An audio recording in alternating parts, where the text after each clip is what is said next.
जिले के राष्ट्रवादी भारत पार्टी के अध्यक्ष माननीय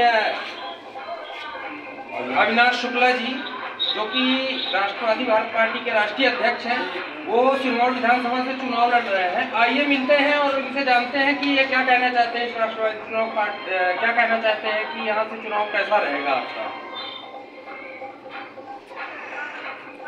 हमारा नाम अविनाश शुक्ला है। हम राष्ट्रवादी भारत पार्टी के कार्यकर्ता के रूप में सिरमौर विधानसभा से चुनाव लड़ रहे हैं। चुनाव चिन्ह फुटबॉल है और फुटबॉल चुनाव चिन्ह पर हम मध्य प्रदेश की 68 नंबर सीट सिरमौर विधानसभा क्षेत्र से चुनाव लड़ रहे हैं। सिरमौर विधानसभा क्षेत्र का जो भौगोलिक दृष्टिकोण है, भौगोलिक परिदृश्य वो 71% घाट के नीचे का है और 29% घाट के ऊपर स्थित है।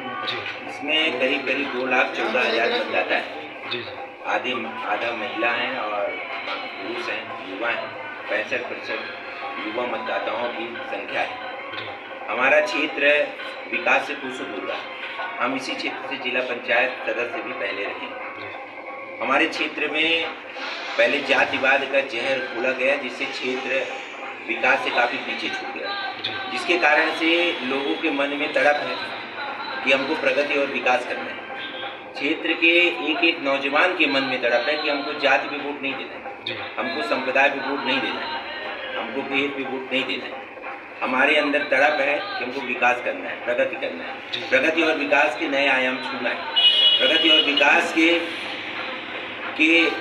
दौड़ में पीछे नहीं रहना है। प्रगति और विकास की दौड़ में जिले भर में जो 8 विधानसभा सीटें हैं, उन सभी सीटों में सबसे आगे निकलना है। ये क्षेत्र के युवाओं का भी दृष्टिकोण है, क्षेत्र के नौजवानों का भी दृष्टिकोण है, माताओं बहनों का भी दृष्टिकोण है और क्षेत्र में रहने वाले लोगों का भी दृष्टिकोण है। इसलिए हमारा जो क्षेत्र है, इस 10 साल से यहाँ बीजेपी के विधायक हैं, जिन्होंने सामंतवाद पिछले 5 सालों में सामंतवाद के जड़ों को जमाया है और इस 5 साल में सामंतवाद के जड़ों को मजबूत किया है यहाँ। और इसके पहले 5 साल बहुजन के विधायक थे, जिसका विकास से कोई नाता नहीं था, उनसे विकास से कोई मतलब नहीं था, उनका कुछ दूसरे चीज़ों से मतलब था। वो कुछ दूसरी चीज़ें करके उसी में रंगे रहते थे, उसी में मस्त रहते थे। वो उनको विकास से कोई मतलब नहीं था, उनकी जन भावनाओं से कोई मतलब नहीं था। वो छोड़िए आप ये लोग वो अपने रंग में रंगे रहते थे। उसके पहले कांग्रेस ने भी यहाँ पे जीती।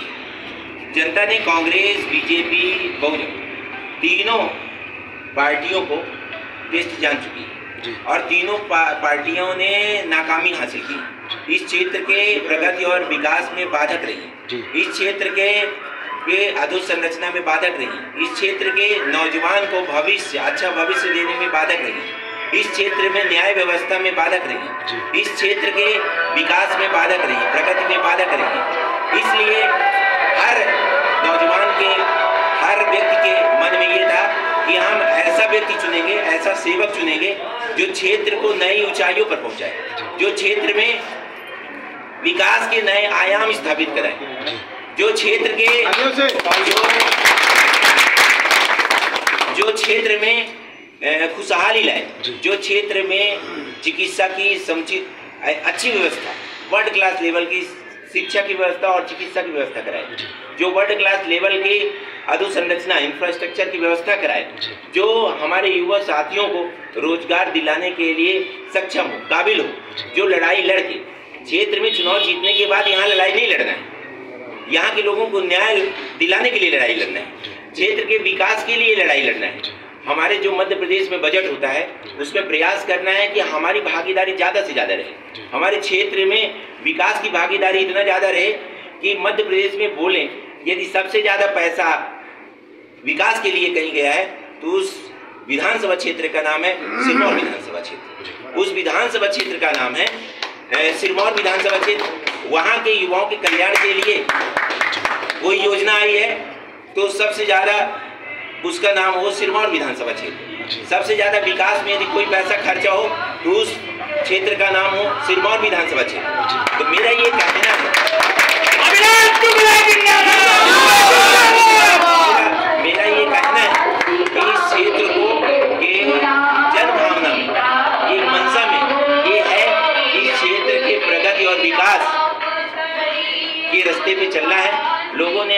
कदम बढ़ा दिया है, लोग आगे निकल चुके हैं और 17 तारीख को फुटबॉल फिर इतना ज्यादा लोगों का आशीर्वाद मिलेगा जिसकी लोगों को कल्पना नहीं है।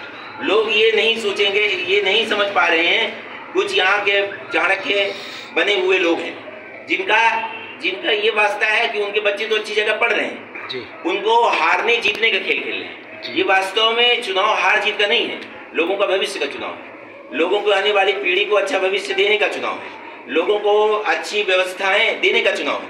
ये कुछ लोग हैं जिनके घर में आर्थिक स्थिति ठीक है, वो लोग हार जीत का चुनाव, कि ये हारे ये जीते, ये जीते ये हारे, इसका चुनाव मेरा संरक्षण कौन करेगा, मैं अपराध करूंगा, किसी गरीब को यदि मार डालूंगा तो मुझे छुड़ाएगा कौन, वो लोग प्रचार कर रहे हैं। वो लोग कुछ व्यक्तियों का प्रचार कर रहे हैं और जातिवाद का जहर घोल रहे हैं लोगों के बीच में। ये न्याय की लड़ाई है। यदि कोई अपराधी है तो उसको छोड़ना भी पाप है, और कोई अपराध नहीं किया है तो उसको अपराध में फंसाना भी पाप है। इस दृष्टिकोण के साथ हमको चलना है, इस दृष्टिकोण के साथ हमको विधानसभा में आगे बढ़ना है। ये जातिवाद के चुनाव में नहीं पड़ना है। जितने भी युवा साथी बैठे हैं इन सब लोगों को मैं आग्रह करता हूँ कि जातिवाद के चुनाव में, भेदभाव के चुनाव में नहीं पड़ना है। लोगों को तरक्की और विकास के लिए काम करना है, लोगों को आगे बढ़ाने के लिए। कम से कम आने वाली हमारी पीढ़ी तो बोले कि हमने ऐसे आदमी को वोट दिया जो शानदार तराई अंचल के निर्माण के लिए संकल्पित था, शानदार तराई अंचल को भविष्य के लिए संकल्पित था, शानदार तराई अंचल को बनाने के लिए कृत संकल्पित था। कम से कम हमारे आने वाली पीढ़ी के साथ अन्याय तो न करे। यहाँ के सर्वे के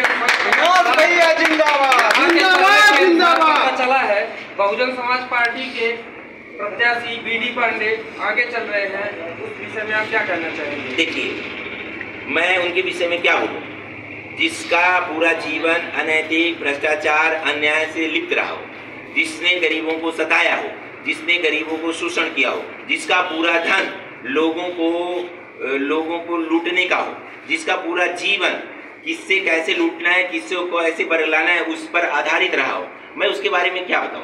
यहाँ की जनता सब जानती है। उनके गांव में आप जाएंगे तो लोग बोलते हैं कि अभी रहने नहीं मिल रहा है, यदि कहीं ये धोखे से विधायक बन गया तो हम लोग कैसे जीवन यापन करेंगे। तो हम बहुत सारे चैनल हैं जो 500, 200, 1000, 1500, 2000, 5000 में कुछ भी रिपोर्टिंग करके भेजते रहते हैं। वास्तव में जनता का विश्वास, जनता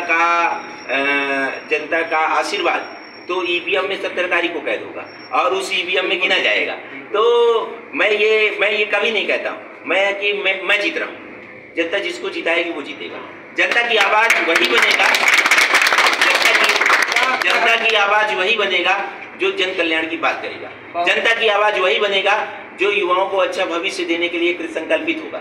जनता की आवाज वही बनेगा जो महिलाओं, बुजुर्गों का सम्मान करेगा। जनता की आवाज वही बनेगा जो हर वर्ग को साथ लेके चलने की मात्रा रखता होगा। जनता की आवाज वही बनेगा जो तराई अंचल और सिरमौर विधानसभा क्षेत्र के प्रगति और विकास के लिए कृत संकल्पित रहेगा। भारतीय जनता पार्टी के प्रत्याशी दिव्यराज सिंह जी, लाडली बहनों पर आप क्या कहना चाहेंगे? देखिए, ये चुनावी सिफुगा है। दिव्यराज जी का न लाडली बहनों से कोई मतलब है, ना उनके इस क्षेत्र के विकास से कोई मतलब है, ना ही उनका ये क्षेत्र है। उन्होंने पूरे समय में लोगों को सामंतवाद की जड़ों को पालन किया है, पोषण किया है। लोगों को अन्याय की मतलब यहाँ पर अन्याय और अत्याचार की पराकाष्ठा है। सामंतवाद की जड़ों को उखाड़ने के लिए जनता तैयार है। सामंतवाद की जंजीर को तोड़ने के लिए जनता तैयार खड़ी है कि 17 तारीख को ईवीएम में फुटबॉल पे बटन दबाएंगे, सामंतवाद की जड़ को उखाड़ फेंकेंगे। 17 तारीख को ईवीएम में बटन दबाएंगे, विकास के नए प्रतिमान स्थापित करने के लिए अपने संकल्प को सिद्धि की ओर ले जाएंगे। धन्यवाद।